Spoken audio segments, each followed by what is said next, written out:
Bonjour à toutes et à tous.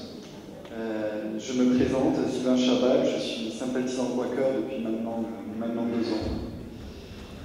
C'est donc à moi que revient le prix Jimmy Hage, l'honneur de faire l'introduction de cette conférence, qui j'espère saura vous combler. L'idée de cette conférence est née il y a 1 an, et nous, Quaker toulousains, sommes heureux de découvrir le résultat de cette longue maturation. Cette journée va être riche en découvertes, riche en enseignements, riche en émotions. Nous sommes très émus de voir enfin aboutir un travail de longue haleine, émus que cet événement se tienne à cet endroit-ci, ce jour-ci. Ce jour-ci, car le 2 octobre est le jour mondial des Quakers. À cet endroit-ci, car le lien entre les Quakers et Toulouse est fort. C'est dans cette ville que se situait une des délégations de l'American Friends Service Committee, organisation Quaker américaine, qui contribua au ravitaillement des populations réfugiées dans le sud de la France lors du dernier conflit mondial. Cette délégation avait ses locaux au 16 boulevard Bonrepos, juste en face de la gare Matabio. Cette organisation contribua à sauver des gens, dont des enfants juifs, mais aussi des républicains espagnols. L'idée de cette conférence est née d'une constatation. Le monde change. La menace terroriste, la crise des réfugiés, la croissance inexorable des inégalités font que les citoyens de nombreux pays sont sensibles aux sirènes des populismes qui simplifient à l'extrême des problèmes complexes. Dans de nombreux pays, les bellicistes se réveillent et veulent laisser éclater la haine. Haine de l'étranger, haine de ceux qui sont différents, haine de l'humanité. Mais les faits que je viens d'énoncer ne doivent pas nous effrayer. Ce sont certes des constatations terribles, épouvantables, mais il est nécessaire de regarder la réalité en face afin de pouvoir être capable de l'affronter, afin d'être en mesure de faire bouger les lignes. C'est pour faire bouger les choses, ajouter notre pierre à l'édification d'un monde meilleur que nous organisons cette conférence. Les Quakers sont nés au milieu du XVIIe siècle en Angleterre. Malgré notre absence de clergé, de dogme et de credo, nous avons au moins une certitude qui fonde l'intégralité de notre foi et de notre action publique. Nous sommes convaincus qu'il existe une étincelle divine en chacun. C'est cette conviction, cette unique certitude qui a toujours guidé les Quakers dans l'expression de leur témoignage. Dans notre terminologie, un témoignage est une mise en pratique de la foi Quaker. Un des témoignages les plus capitaux de notre mouvement est celui de la paix. Nous sommes en effet convaincus que l'emploi de la violence est une erreur. Il y a une forte tradition de pacifisme chez nous qui s'est exprimée et s'exprime encore de plusieurs manières.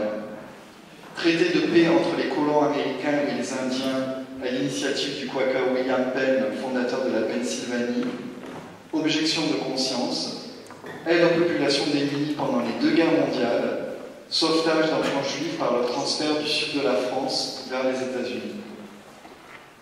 Ces actions ont d'ailleurs valu aux 2 organisations Quaker, le Comité Paix et Témoignage Social Quaker et l'AFCS, dont l'American Friends and Service Committee, le prix Nobel de la paix en 1947. Nous sommes donc heureux de continuer cette tradition en vous proposant aujourd'hui cette conférence. Nous avons parmi nous aujourd'hui 6 invités de choix. Édouard Domaine, professeur émérite de l'Université de Genève, nous parlera de l'économie de la paix. Alexis Tsoukias, responsable du master Peace Studies à l'Université de Paris-Dauphine, nous parlera de la transformation des conflits en paix durable. Miki Suzuki, traductrice franco-japonais, nous parlera de son expérience au sein du salon de l'armement Eurosatory. Tony Fortin, président de l'Observatoire des armements, nous expliquera comment le commerce des armes à la fois normales et armes nucléaires, enfin normales, tout est relatif, nourrit la guerre. Karina Knight-Spencer, membre de Stop Fueling War, nous parlera de son expérience au sein du salon de l'armement Eurosatory. Habib Samrakandi, anthropologue, directeur de la revue Horizon Maghrébin, nous parlera de guerre et paix en contexte islamique.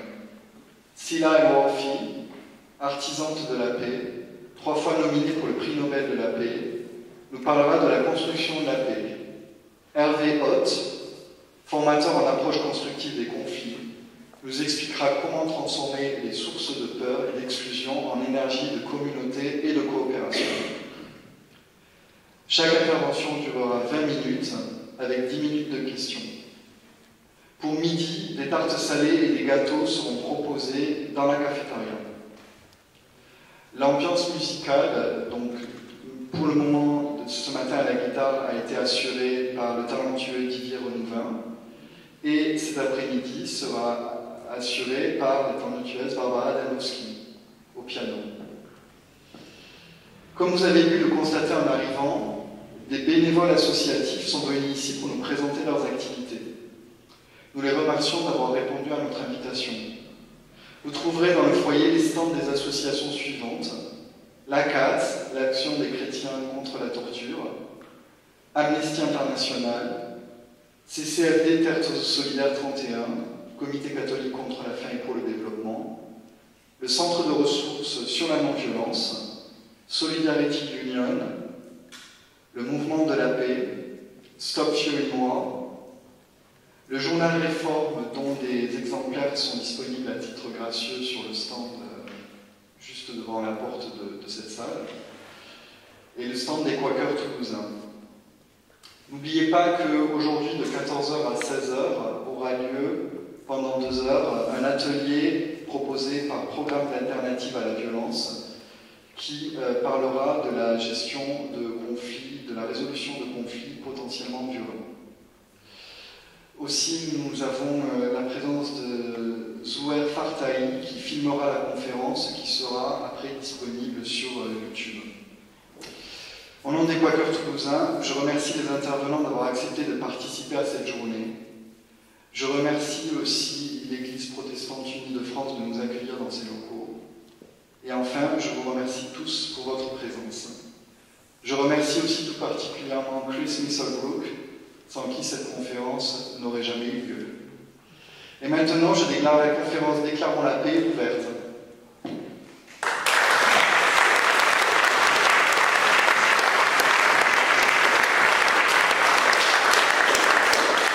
Cette invitation, effectivement, comme Sylvain l'a rappelé, on travaille, on mène des enquêtes sur là où la France vend ses armes, à qui, pourquoi. L'Observatoire est aussi beaucoup reconnu pour le travail fait sur la reconnaissance des victimes des essais nucléaires français, notamment leurs conséquences. Un certain nombre de vétérans français, mais aussi de populations civiles en Polynésie, en Algérie, qui ont été irradiés suite aux essais nucléaires français. Il y a même des désastres écologiques avec un atoll qui menace de s'effondrer en Polynésie. Donc on s'est beaucoup battu depuis 10-15 ans pour que l'État reconnaisse, notamment à travers une loi, la loi Morin, les conséquences des essais sur les populations. Alors aujourd'hui, je vais revenir plus spécifiquement sur la question des ventes d'armes. D'ailleurs, c'est moi, au sein de l'Observatoire, c'est moi qui m'occupe un petit peu de ce dossier, puisqu'il y a aussi celui des armes nucléaires. Notre but, c'est évidemment d'être un centre ouvert à tous, qui a une approche militante. Vous avez beaucoup de think tanks qui travaillent au service de l'État, qui sont dans la logique de justifier les interventions des États, leur politique d'influence à l'international. Nous, on est là précisément pour l'interroger, la critiquer et donner des billes aux citoyens pour aboutir évidemment à un monde autant faire que peu avec moins d'armes et aller dans le sens du désarmement. Ce qu'il faut savoir, c'est qu'aujourd'hui, il y a une explosion du nombre de conflits dans le monde, il y a un approfondissement de ces conflits, puisqu'on voit qu'en Afghanistan, en Libye, c'est des conflits qui s'approfondissent, qui ne se résolvent pas. Alors certes, les ventes d'armes ne sont pas la cause des conflits, les causes des conflits sont toujours sociales, politiques. Elles sont aussi politiques dans la façon dont les grandes puissances mènent ce jeu en fonction de leurs intérêts propres. Les grandes puissances sont à la fois évidemment les États-Unis, la Russie, mais aussi la France et le Royaume-Uni. Et donc, dans ce cadre-là, dans ce jeu où elles font valoir leur grande puissance à l'aide des politiques internationales et des interventions militaires, les ventes d'armes sont un facteur d'instabilité supplémentaire. Et les explosions et les ventes d'armes explose un petit peu partout dans le monde ces dernières années. Il faut savoir que Obama a vendu plus d'armes en 5 ans que Bush en 8 ans. La France, elle, c'est l'explosion depuis 1 an. Il faut savoir que la France vendait à peu près 6 milliards d'euros d'armes avant 2015, et en 2015, on est passé de 6 milliards à 16 milliards, dont 75% de ces armes qui sont destinées au Moyen-Orient et 16% à l'Arabie Saoudite. Alors, il ne faut pas tomber dans l'idée que c'est du fait de la politique de Hollande qui aurait réussi voilà, des succès miraculeux. Il faut simplement prendre en compte le fait que ce contexte d'explosion des conflits, de réarmement, fait en sorte que certains contrats qui étaient négociés depuis 10, 15 ans, voire 5 ans, peut-être un peu moins, trouvent aujourd'hui, dans ce contexte-là, leur débouché. Et puis d'autre part, les ventes d'armes de la France réussissent particulièrement au Moyen-Orient du fait de la politique d'Obama, qui s'est quand même un petit peu, sur certains points, distingué celle de Bush, pas sur les assassinats ciblés liés aux drones qui sont totalement un désastre, mais par rapport notamment aux liens avec certains régimes, notamment l'Arabie Saoudite, qui se sont tournés du coup vers la France pour réviser leur partenariat stratégique. Donc, les armes, oui, les armes sont vendues, elles sont faites pour être utilisées, contrairement aux propagandes qui sont diffusées ici ou là, où les armes, ce serait simplement un commerce, voilà, qui permettrait de bénéficier à l'emploi en France. Des armes françaises sont utilisées au Yémen, je pense au Mirage 2000 par le Qatar et les Émirats Arabes Unis, les canons César par l'Arabie Saoudite et les chars Leclerc par les Émirats Arabes Unis également. Et bon, vous connaissez bien la guerre au Yémen, vous savez que les infrastructures civiles sont touchées, que les forces de la coalition combattent impunément les populations civiles, que la France le sait, qu'il y a des rapports du Human Rights Watch, d'Amnesty International qui documentent très bien ça, et pourtant on continue à négocier des armes avec ces régimes. On continue notamment en plein milieu de l'été, ça fait aucun bruit, on a vendu des hélicoptères Caracal au Koweït, alors que le Koweït avait investi des moyens à rien, pareil, pour bombarder les populations civiles. Donc tout ça, ça n'empêche pas, il n'y a pas de... Rien n'arrête le gouvernement, les gens sont assez atomes en France, il faut dire les choses telles qu'elles sont, ils soutiennent ce commerce, ils soutiennent les emplois derrière ce commerce, donc c'est un problème de l'État, mais c'est aussi le problème de la société française, qui contrairement à ce qui se passe en Royaume-Uni, en Allemagne, eh ben, il n'y a aucun débat sur le sujet, donc on est aussi dans ce contexte-là. Par rapport au Yémen, la France est même allée jusqu'à réapprovisionner en urgence les Émirats Arabes Unis en obus, parce que les Émirats se retrouvent en pénurie de ces obus. Donc vous voyez que le cynisme va assez loin. Il existe un traité sur le commerce des armes, dont vous avez entendu parler, qui a été négocié ces dernières années et qui est entré en vigueur fin 2014. Ce traité est faible. C'est un traité qui repose sur l'idée de régulation, l'idée qu'on peut réguler ce commerce des armes, ce qui est totalement une illusion, parce que une régulation, ça se fait entre partenaires égaux, pas dans une situation où 5 pays concentrent 80% du commerce mondial des armes, et où les armes sont utilisées comme instrument d'influence, en particulier par les grandes puissances, notamment les armes les plus stratégiques, les Rafales, le Mistral, etc. Donc ce traité ne fonctionne pas, hein. Normalement il est très bien, il y a des normes qui sont... Il y a des points qui sont importants dans ce traité, certes, des avancées notamment.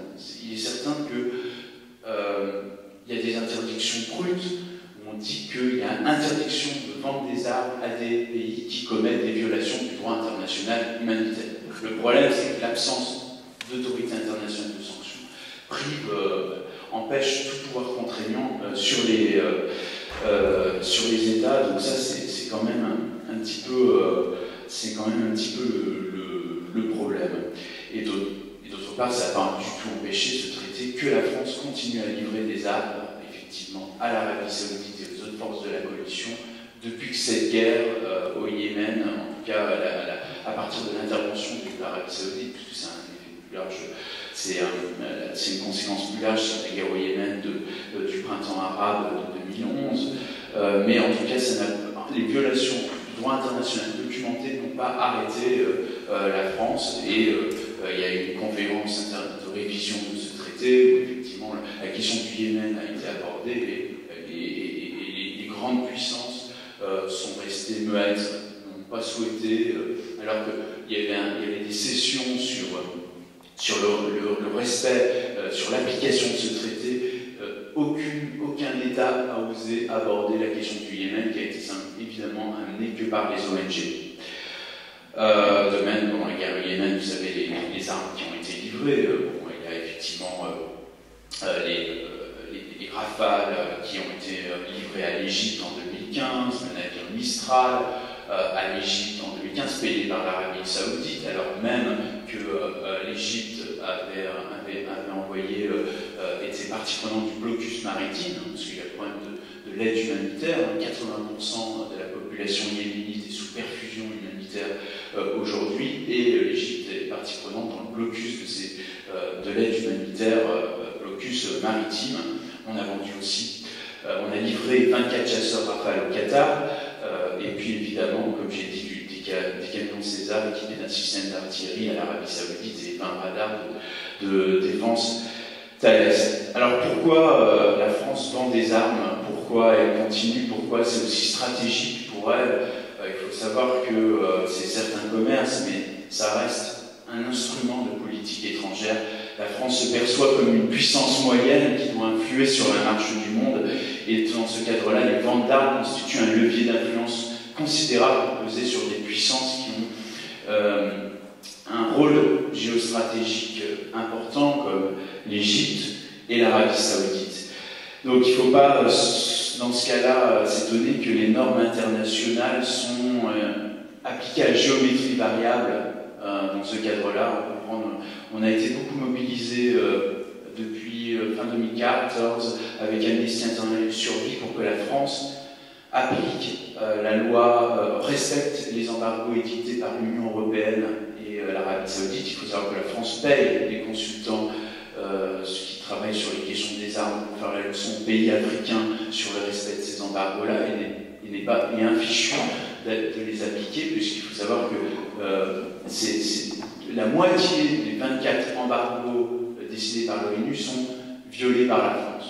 En tout cas, il y a de fortes présomptions pour qu'il le soit, puisque faute de transparence, vous savez que la France est tenue, prend pour habitude de fournir un rapport au Parlement sur les exportations d'armes, et ce rapport est totalement incomplet. Il n'y a pas les informations vitales pour savoir quel type d'armes précisément sont livrées, etc. Donc il est difficile pour les ONG d'en savoir plus, et du coup, quand il y a des transferts qui sont d'armes vers des pays sous embargo, il est très très difficile de savoir le contenu de ces transferts, parce qu'on n'a pas l'information, et du coup, évidemment, on ne sait pas si c'est du... Parce que les embargos ont beaucoup d'exceptions,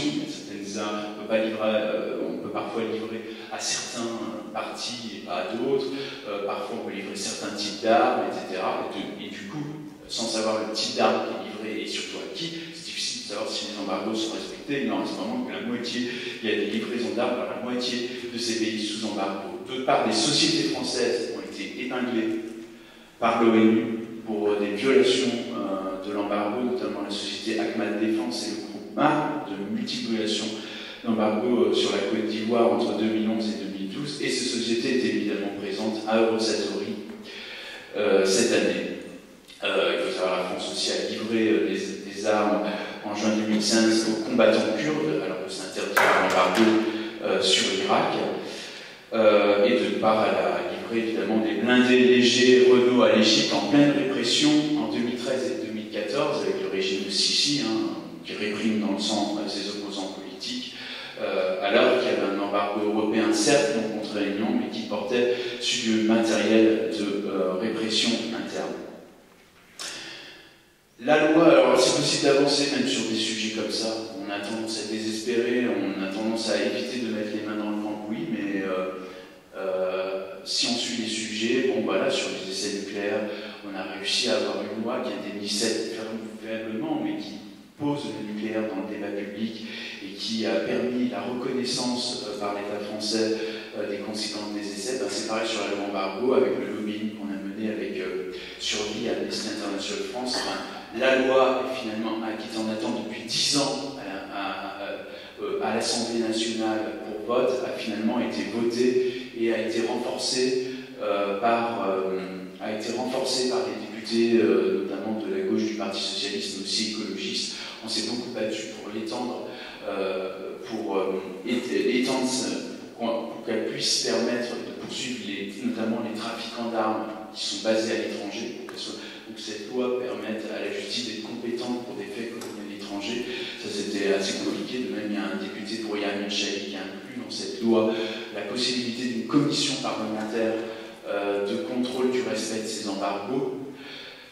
Ça n'a pas plu à l'État français, évidemment. Hein. Vous imaginez leur tête. Ils ont tenté... le cabinet de Valls a tenté de faire pression sur ces députés qui n'ont pas lâché. Les sociétés d'armement également. Et puis vous avez aussi entendu, évidemment, c'est des petites victoires, c'est des victoires quand même. Le fait qu'au niveau de l'Union européenne, en février 2016, je crois,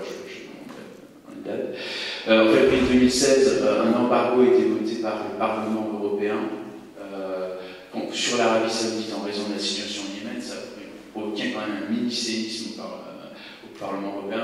L'Arabie Saoudite faisait un fort lobbying, et là encore, le gouvernement français qui a fait pression sur les députés européens n'a pas eu gain de cause, parce que face au crime qui a été commis, heureusement, il y a parfois un petit peu de raison. Ça pousse quand même certains députés à revenir un petit peu à la raison. Il en reste pas moins que la loi sur les embargos, elle, est toujours là, est bloquée de nouveau au Sénat. Le gouvernement est mécontent de la loi, qui est trop restrictive, parce que qu'est-ce que c'est lutter contre les trafiquants d'armes? Qu'est-ce que c'est donner les moyens à la justice de poursuivre ces trafiquants? En fait, c'est simplement d'éliminer toute possibilité de diplomatie parallèle, de fournir en discrétion des armes à des groupes armés, parce que ça aussi, c'est un levier d'influence. Si vous livrez des armes à tel groupe armé, vous pensez peut-être qu'il va arriver au pouvoir et vous posez une option sur le futur du pays, en termes de contrat, en termes de levier d'influence, dans le jeu politique international. Donc la France n'aime pas ça. Qu'est-ce que c'est qu'un... Donc du coup, en fait, vous avez des lois sur les trafics d'armes, et évidemment, vous avez... Le gouvernement a toute raison de souhaiter qu'il y ait des brèches dans ces lois, parce que ça permet une zone grise de se constituer, et ça lui permet une grande liberté pour agir comme elle le souhaite. Donc voilà, donc il y a effectivement une très forte volonté du gouvernement et de l'État, qui est logique, qui se comprend, de conserver ces outils, ces instruments de puissance, de rayonnement, qui vont servir aussi de rayonnement au niveau international. Voilà. Je vais dire un mot aussi sur l'Union européenne, parce que l'Union européenne, il y a un processus très très inquiétant en ce moment. L'Union européenne la Commission européenne souhaite subventionner l'industrie d'armement. C'est nouveau parce que normalement l'Union européenne, en tout cas, n'est pas compétente sur les questions des défenses, au niveau du volet intégration, au niveau de la Commission européenne. C'est quelque chose qui relèverait des États, de la politique de chacun des États, la question de défense, et là c'est en train de changer.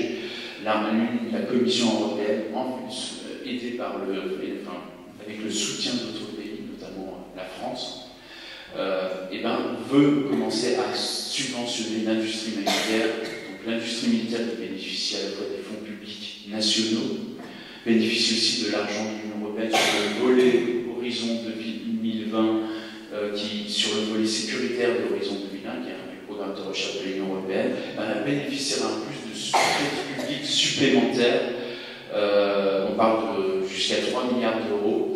Et le plus inquiétant, c'est évidemment plus d'argent pour l'industrie de la défense au nom de la compétitivité par rapport aux industries chinoises, américaines, etc. Bien sûr. Et puis le fait que ça va favoriser encore la production d'armes qui vont être vendues encore à des régimes engagés dans des guerres ou qui répriment leur population. Mais ceci est un déficit, un déni de démocratie absolument terrible, puisque le Parlement européen n'est pas compétent en matière de défense. Le Parlement européen, il vote que sur le budget qui comporte le volet défense. est sur d'autres terrains sociaux et économiques, mais il n'est pas compétent sur ce terrain-là. Donc en fait, qu'est-ce qui se passe? On confère des droits supplémentaires aux États et à la Commission sans qu'il y ait de contrepartie. Là encore. Donc on est encore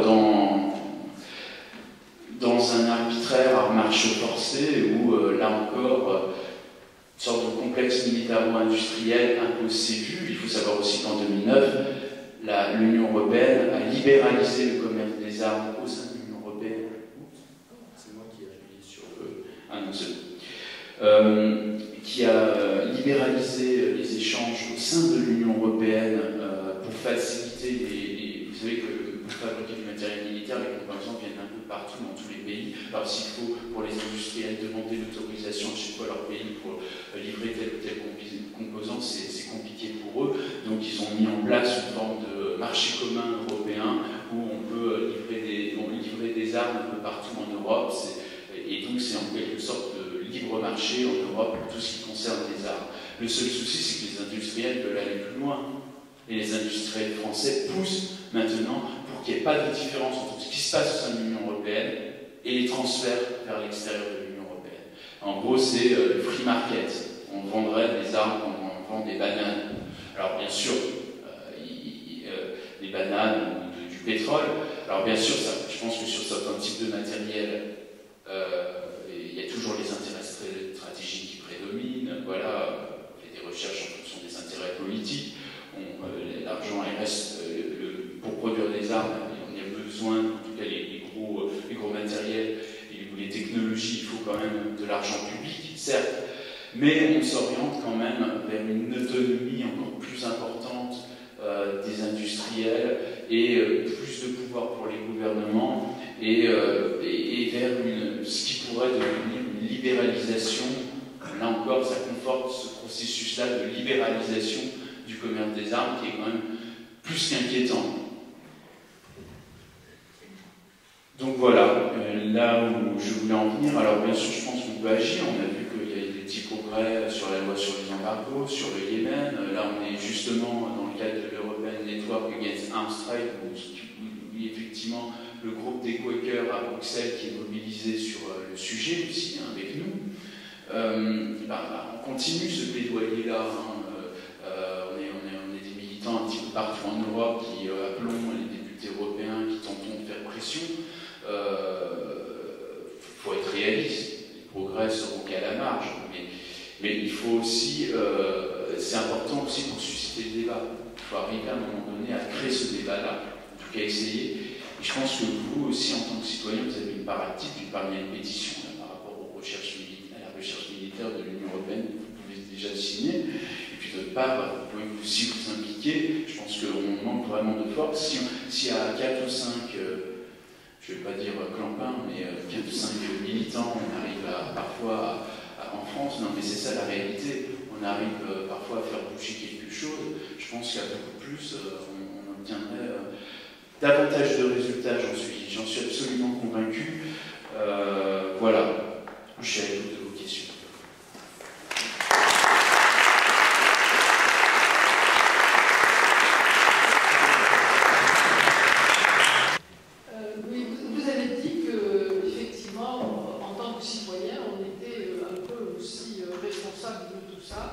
Alors moi, chaque fois que je parle du problème de la vente des armes de la France, ce que j'entends, ce qu'on me répond souvent tout, c'est ah mais il vaut mieux que ce soit nous qui les vendions plutôt que les autres, parce que de toute façon, il y aura toujours des armes qui circuleront et au moins ça nous fait gagner de l'argent.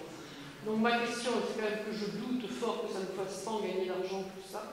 Donc où va l'argent? À qui profite l'argent de la vente des armes? On vend des armes à des pays qui ne peuvent pas payer, donc qui les paye? C'est nous avec nos impôts, je suppose. Et voilà, donc je voulais savoir quelle était. Parce qu'en fait, quand on dit la France vend des armes, c'est pas une entreprise publique, ce sont que des entreprises privées. Alors, qu'est-ce qu'on peut répondre à ce genre d'argument? D'une part, il y a des entreprises publiques, mais d'autre part, les entreprises privées sont largement subventionnées par l'État aussi. Donc Dassault, c'est lui qui, par exemple, coche les bénéfices. Et d'ailleurs, ça mérite une étude en termes d'économie, parce que c'est compliqué de savoir combien cette industrie nous rapporte le résultat d'exportation. Il ne veut absolument rien dire, ne serait-ce parce qu'un tiers du montant des exportations, c'est de l'apportation de matériel qui sert soit à matériel militaire qui soit à l'équipement de nos forces armées, soit à produire un matériel destiné à la production du matériel destiné à l'exportation. Déjà pour retrancher un tiers.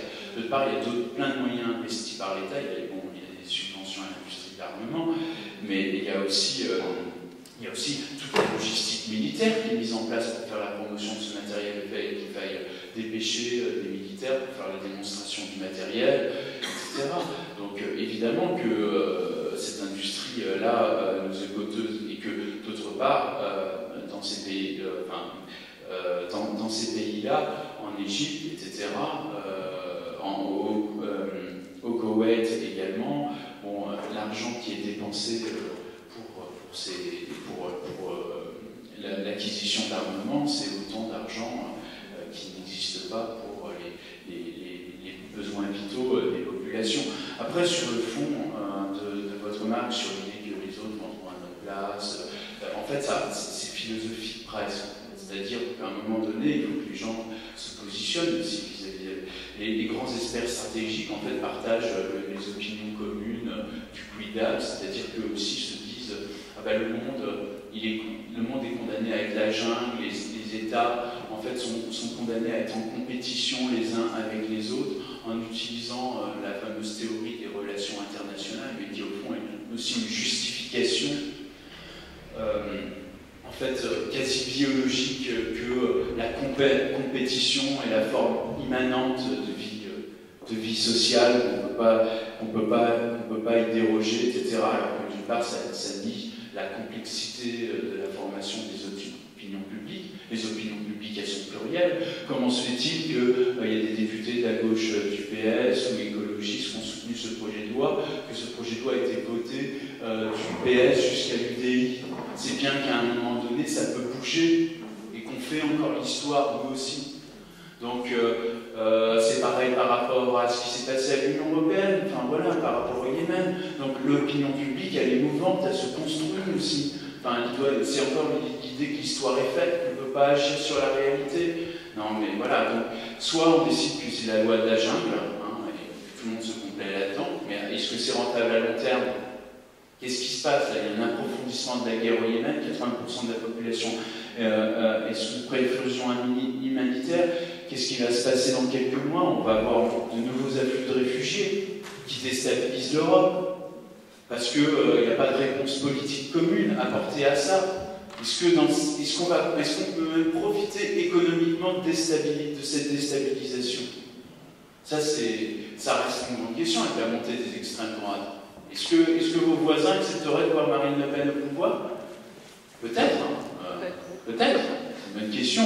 Mais c'est aussi une question que certains, d'aucuns, qui se disent de gauche et soutiennent ce commerce, feraient bien de se poser à temps. Sans vision globale,